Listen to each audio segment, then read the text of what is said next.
This is Mark Strassman, reporter with the Peak Oil Global Warming Channel. We're at Scripps College in Claremont, California, and we're about to speak to William R. Clark, author of Petrodollar Warfare. Welcome to the Peak Oil Global Warming Channel. Thank you for having me.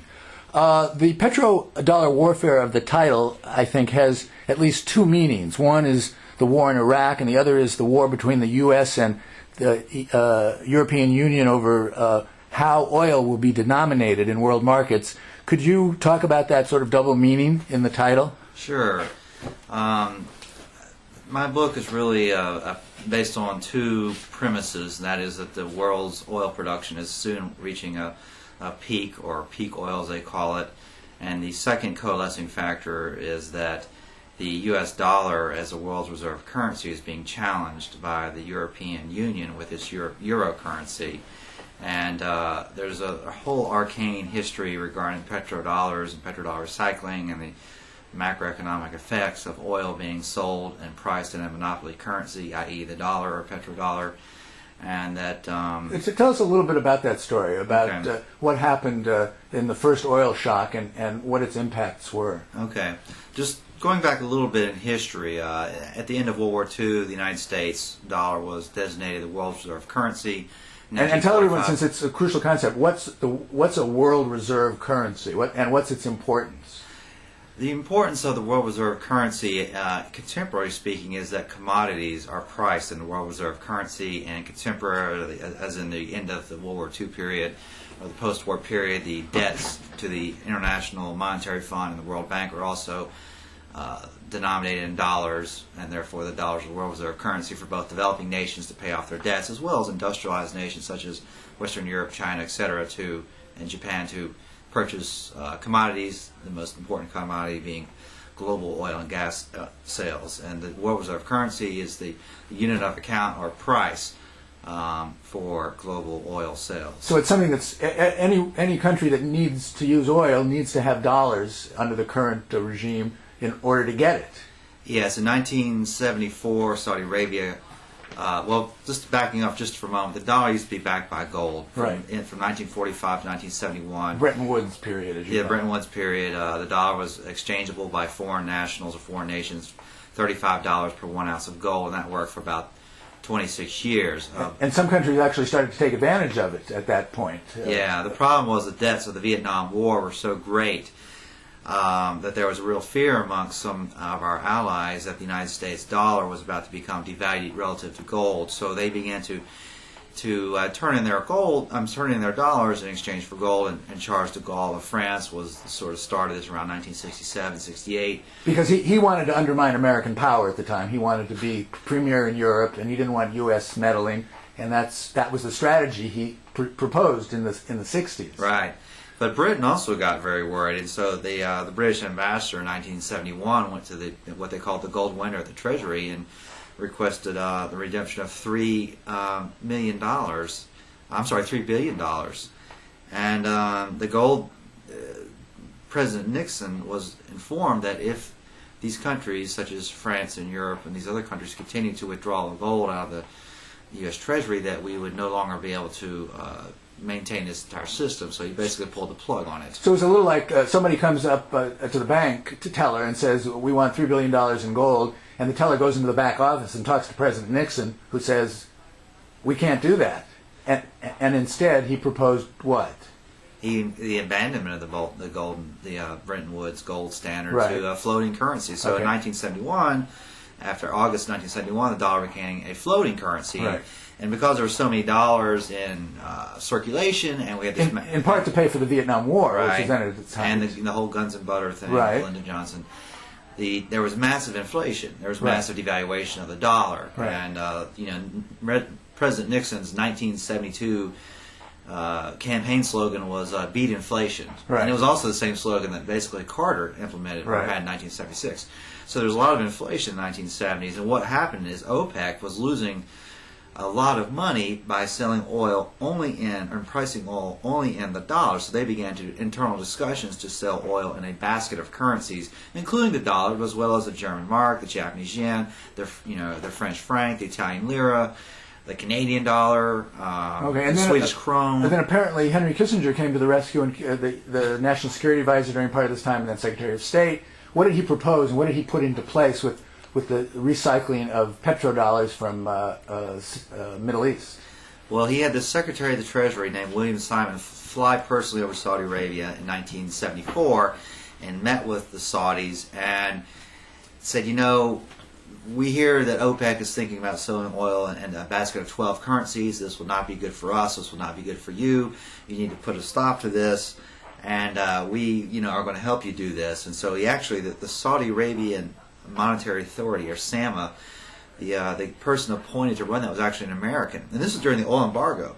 So at the same time that Saudi Arabia is enjoying with an oil embargo against the United States, an American national was appointed the director of Saudi Arabian Monetary Authority. It'd be sort of like an Iraqi being appointed to run the Federal Reserve right now. A completely a strange situation. Right. And the upshot of that? The upshot was that Saudi Arabia squashed the deal on OPEC. Oil was, in 1974, Saudi Arabia secretly agreed to this.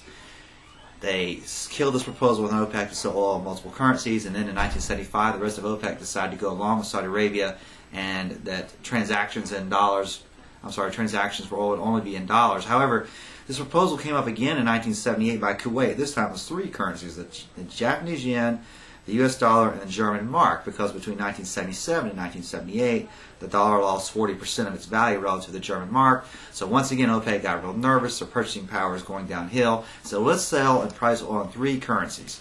Once again, this time under a Democratic administration, Simon Blumenthal was the Secretary of Treasury.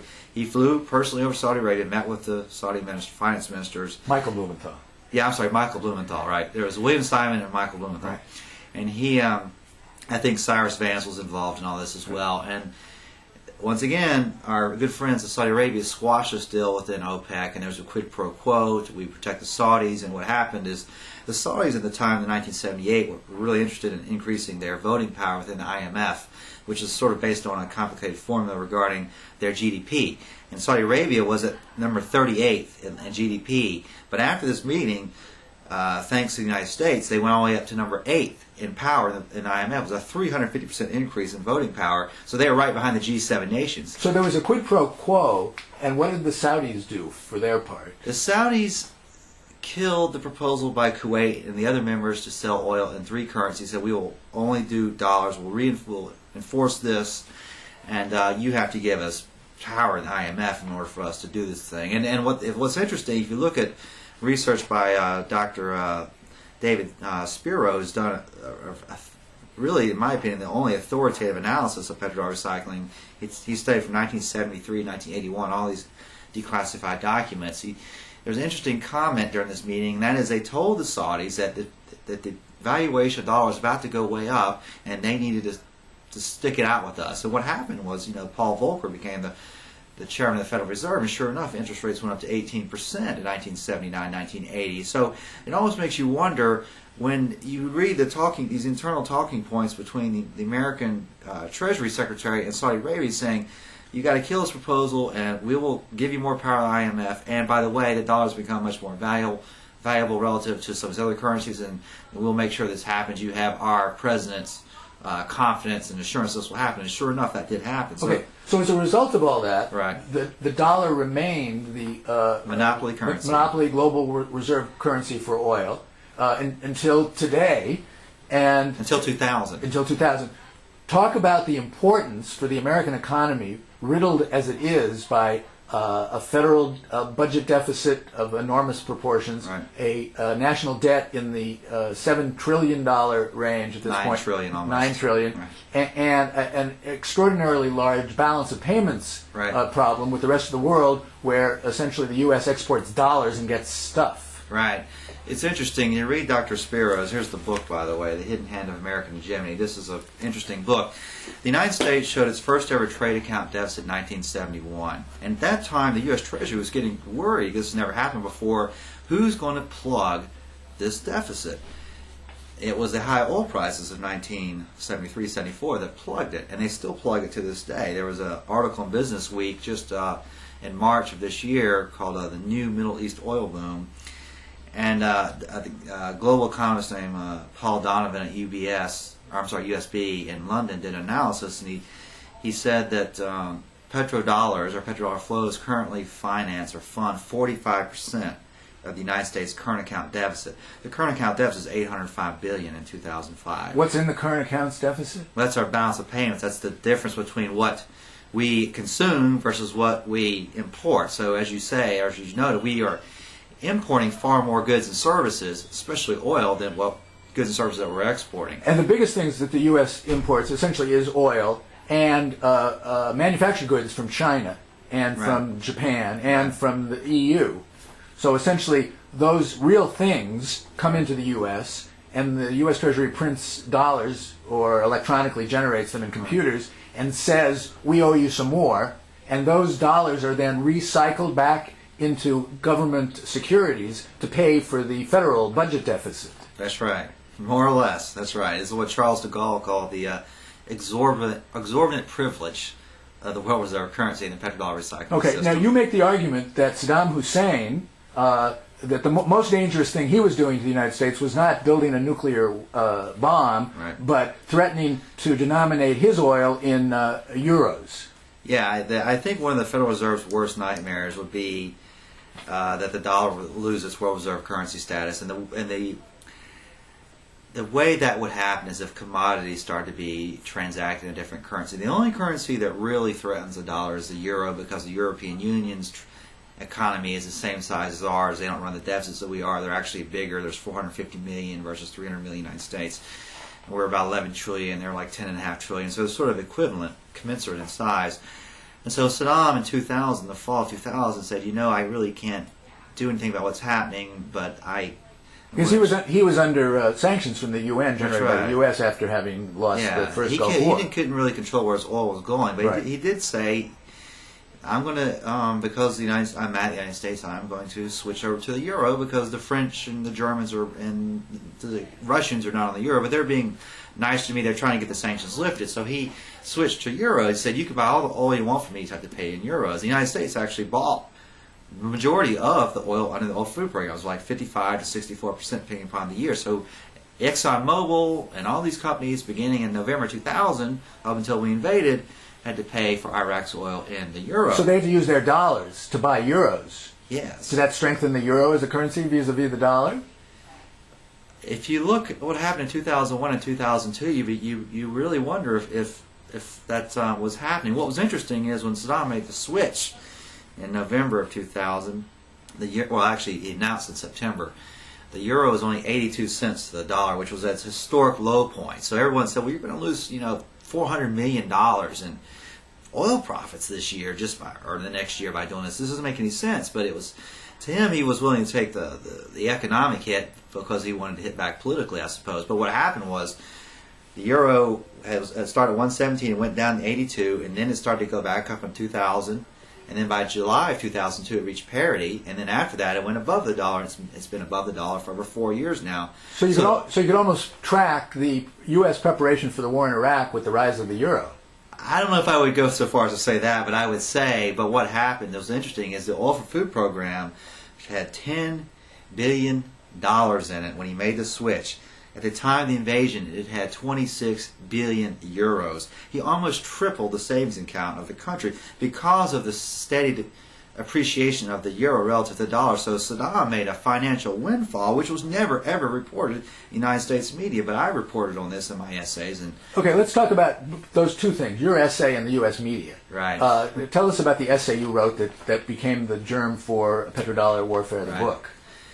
In the summer of 2002, when the whole propaganda campaign really started to go into high gear regarding Saddam, Osama bin Saddam or whatever, who's something to do with 911 and reconstituted nuclear weapons programs, all these kind of things, it didn't make sense to me because we dismantled all that stuff. And so I began to research, why in the world are we going after Iraq? Let's go back one more step. What were you doing before that? What's your day job that you seem to have abandoned, perhaps, in order to pursue this? No, I still have a day job. Okay. I was a graduate student at Johns Hopkins. I was also a manager there for the School of Medicine. I did 2 master's degrees there. I did an MBA, and this is at the time when I was finishing up my MBA.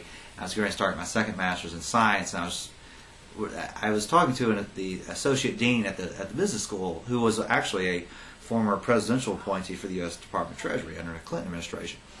And I uncovered that Saddam had switched to the euro as his oil transaction currency. I wasn't really sure about the significance of this, but to me, I heard about the petrodollars, and I knew there was some system by which Kissinger spoke about this. So I began to really research this. And so, in fact, you were doing what Woodward and Bernstein did, which was follow the money. Yes, you could say that. Okay, and what did you find, and what did you write in your first essay about this? That's when I discovered this book. This came out in 1999. It's a very obscure book. And it was written over a 15-year period in which this guy, Dr. Spiro, who was a former economist at Cornell, this book came out in 1999, exposes the whole history of how this was set up and the macroeconomic effects. Take 2 minutes and tell us what Dr. Spiro says.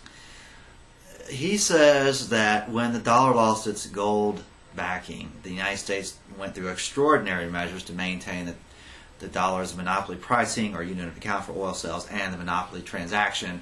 And he uncovered this stuff, all these former declassified CIA documents and U.S. Treasury documents, and said that the United States was really worried about its hegemonic power, and so it used Saudi Arabia to leverage this and maintain the system, and that what it does is it drives a huge amount of liquidity or demand value for the dollars, which allows us to expand the credit, or the Federal Reserve to expand the credit. And personal credit for the trillions of dollars in credit that Americans have on their credit cards. Yeah, the whole money supply. Of the whole dollars. the house of credit cards that is the American economy is backed up by the dollar as the world reserve currency. And the petrodollar recycling system is what underpins, in my opinion, along with the IMF loans. Right.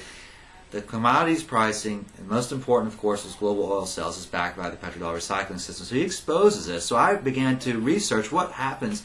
What would happen if OPEC members such as Iran started selling, or Russia, which sells most of their oil to the European Union anyway? What would happen? So I began to try to explore this and work this out economically, and I realized this is a big, big issue, and I was encouraged by others to pursue this. I wrote an essay in the winter of 2002, before the war started, and I said, I think that this war in Iraq has something to do with peak oil and a lot to do with money and power and hegemony. And what kind of reaction did you get to the essay? Around the world, it went around the world, and it was translated in different languages. I was interviewed on several continents: Australia, South America, Brazil. How about the CBS News? But the United States media didn't touch it. How about the ABC News? They wouldn't touch it. How about the New York Times? Wouldn't touch Newsweek? it. Wouldn't touch it. Wall Street Journal? Wouldn't touch it. Well, here you are on the peak oil. Actually, the Wall Street Journal did barely touch it after the war started. Okay, well, you're here on the Peak Oil Global Warming Channel, and Right. you can tell by our title what we're interested in. Why do you think that the mainstream media in the U.S. hasn't picked up on the ideas that you put forward in that essay and in this book? Because the United States media is owned by 5 large corporations, and the threat to the dollar is a threat to their bottom line, and therefore they don't want to inform the people of these challenges that are facing the United States economy at a macro level. Okay, how about the politicians, the elected officials of the American government, whose job it is to ostensibly to look out for the welfare of the American people? The only U.S. politician who's dared mention this, he gave a whole speech on it, was just earlier this year, was Ron Paul of Texas, who's sort of a libertarian. He's a Republican in label, but he's really a libertarian. He's the only guy out of the other 500 of them in Washington who will dare mention this. In fact, I had a personal conversation with the president of the Federal Reserve Bank of Virginia while I was at Hopkins in graduate school. He completely didn't want to talk about it. I even called C-SPAN one morning. I talked to the Undersecretary of Energy before the war of the Bush administration. I asked him this question on C-SPAN Live about Saddam's switch to the euro, and he completely obfuscated his answer and would not admit to it. It's taboo, completely taboo. So from all of this, from your studies and from the reaction you've gotten, would it be fair to say that this is an open secret that's at the heart of why the U.S. is in Iraq right now? It is an open secret within the United States. It is not an open secret around the world. Canada knows about it. I mean, it is open. It's not a secret. This is widely understood around the world. Quasi-secret. Right. Okay. And American people who they just don't know these things, but the Europeans know it, the Asians know it, the Canadians know it. The people in Latin America know about it. And all right, now talk about what you see as the connection between peak oil, recycling of petrodollars versus petro euros, and the generation of the war in Iraq. I think they coalesce to produce this tragic military quagmire over there. I think that the Bush administration, and Cheney in particular, knows all about peak oil. To tell our listeners who just got here what peak oil is and why it matters for what we're talking about. Well, it's a whole lecture in itself. Right. But basically, in essence, every oil field around the world sort of has a bell-shaped curve. You find the oil, you begin to produce it. There's a pressure that's been created over millions and millions of years, geological history.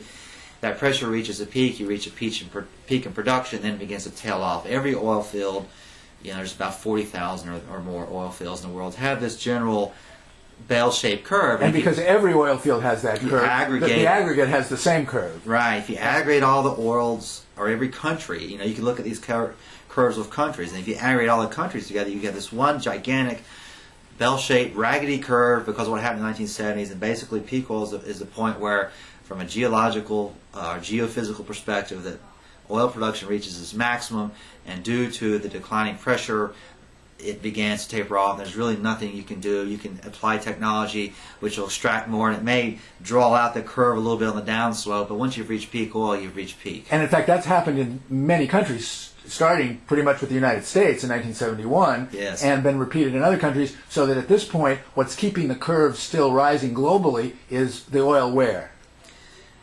Well, there's a debate, but it's pretty much the Middle East. And Nigeria. And Algeria, right. Nigeria, and Russia. Okay. And what's the geopolitical significance of the world beginning to run out of oil? Well, the geopolitical significance is that man-made economic theorems, or contemporary economic theorems, are based on unlimited growth. And there's a strong correlation between high oil prices and recessions. And so if we reach a point where the primary fossil fuel that drives 98% of the global transportation system, therefore ergo it drives the global economy, begins to reach a point where demand outstrips the availability of the finite resource, and that means there are limitations to economic growth in the contemporary sense, and therefore that's a serious conundrum. And what's the importance of economic growth to the political stability of any country, and in particular the United States? Because our current monetary system is based on debt and paying the interest on money that is loaned on the assumption that future economic growth will pay for that principal plus its interest. And if peak oil if you really think about it, you begin to ask yourselves, well, if we reach peak oil and there's a slowdown, an aggregate slowdown in the global economy and local economies, will there be future growth to pay for all the debt that we've created, which is $9 trillion in this country? And I think the answer is basically probably not. And if that debt were, who owns that debt? The number one and number two are the Chinese and Japanese. The South Koreans they own a lot of our debt. The people who work hard, save a lot of money, and sell things to the United States. Yes. Okay. Right. It's a little like the grasshopper and the ants. With the U.S. as a big grasshopper, and the ants as a lot of ants. Doing the work and living on the kindness of strangers, essentially, right now. Yeah, we are living on the kindness of strangers, unfortunately. In the petrodollar, see, the United States borrows $2.2 billion per day from strangers, and $1 billion of that, or 45% of our current debt, is petrodollar flows. So the petrodollar flows that flow in this country today and tomorrow, the next day and the next day, are approximately $1 billion per day. So any threat to that system means that our ability to expand and continue our debt financing becomes under pressure and may not be viable over the long term. So as you see it, why did President Bush and Dick Cheney and Rumsfeld and Condi Rice decide to invade Iraq? Control over oil and preservation of the dollar as the world's reserve currency. Okay. That doesn't seem to be working out for them right now, today. It seems that it's never been working out worse since they started than today. What do you make of that, and what do you see as the implications of that? Because as you've just said, the linchpin of American hegemony was taking over the oil in Iraq, as if I had let you say it, in order to get Iraq's seat in OPEC and keep OPEC from denominating oil in euros. Now that the enterprise Iraqi freedom seems to have failed, what does that mean for the U.S. plan to maintain its hegemony by controlling the oil and the world reserve currency? It means, in Paul Kennedy's terminology, the rise and fall of great empires, it means imperial overstretch. It means that we are now an empire in decline, And I think the policies of the politicians from this point forward should be managing and mitigating our decline regarding these global macroeconomic energy issues, which are going to hit us no matter what. So we need to begin really looking at ourselves as an empire of military bases with a global plan that just didn't quite work out, and therefore we need to begin managing our decline, because I think it's quite clear that all the symptoms going on in Iraq are what you would call imperial overstretch. Okay, talk about the possible reactions to that among the elite and among the masses in terms of a large part of the U.S. wouldn't acknowledge that there is an empire, let alone overreach. What does this mean for them, and how do you expect the elites to deal with this issue? They're now trying to finesse the Iraqization and withdrawal from Iraq. But if that happens, the big plan won't have taken place. What do you see in, let's say the Democrats take over the House and the Senate next month, will that make any difference? If the Democrats take over the White House in 2008, will that make any difference? What strategy do you think they should use and will use in this next stage of imperial overreach failure? Well, that's a loaded question. I think if there's a change in governing philosophy, again, the goal should be managing the decline. The neoconservatives are completely unable to negotiate global monetary reform. They're completely unable to implement energy conservation or viable energy. Do the Democrats seem I'm not better so equipped? sure that they're able to do it either. There's a mass movement, or the stirrings of a mass movement in the peak oil movement and the sustainability movement, of which you're a part and which your book generates more attention to. Right. What do you see as a possible strategy for that movement to build awareness and action along the lines that you're suggesting? Well, we almost need what I would call maybe a peak oil peace party, because right now we have a peak oil war party where you have an administration that knows about peak oil and they are forcefully pushing warfare, with Iran being the next target of this issue. We almost need to have a party that just puts out peace, compromise, and a return to what the Founding Fathers suggested that would be, and that is not an empire. You quote a lot of the Founding Fathers, particularly Thomas Jefferson. Talk about what he and Madison and Washington would make of all this, and their point of view on the crisis we're in right now. Well, that's another. I'll find one quote from Jefferson. Let's see if I can find it real quickly, because we've gone so far from what they had intended, and there's This is what Gore Vidal has been writing about for 30 years, about republic into empire. Yes, here's what Thomas Jefferson said, and the empire of his day was the British Empire and the French Empire, and he said this: "We believe no more in Francis Napoleon Bonaparte's fighting for the liberties of the seas than in Great Britain's fighting for the liberties of mankind. The object is the same, to draw to themselves the power, the wealth, and the resources of other nations."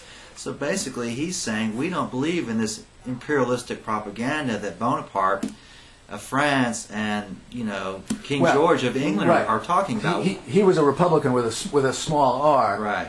It looks like, though, from the fact that the dynamics that you quoted Jefferson commenting on 200 years ago has arisen again. The Roman Republic, the American Republic. There's a tendency. Plato talked about it in the Republic, right. Saying that the tendency of democracy is to disintegrate into dictatorship. What forces do you see working against that, and what strategy on what program in the next 3 minutes would you like to see happen in response to this crisis? The main thing is going to require people at the local level to understand and accept global peak oil and try to mitigate and understand that the government is incapable, at least currently, as it's currently structured and currently funded, incapable of making the necessary changes that are required because of Mother Nature, because you really can't debate Mother Nature. You have to accept her. How important is alternative energy in this picture, renewable energy rather than fossil fuel? It's extremely important. I mean, fossil fuel is finite, and so whether we, if we go around killing millions and millions of people over, we're still going to burn it up and it'll be gone. And then what? And we'll spend all of our capital, all of our men, all of our resources.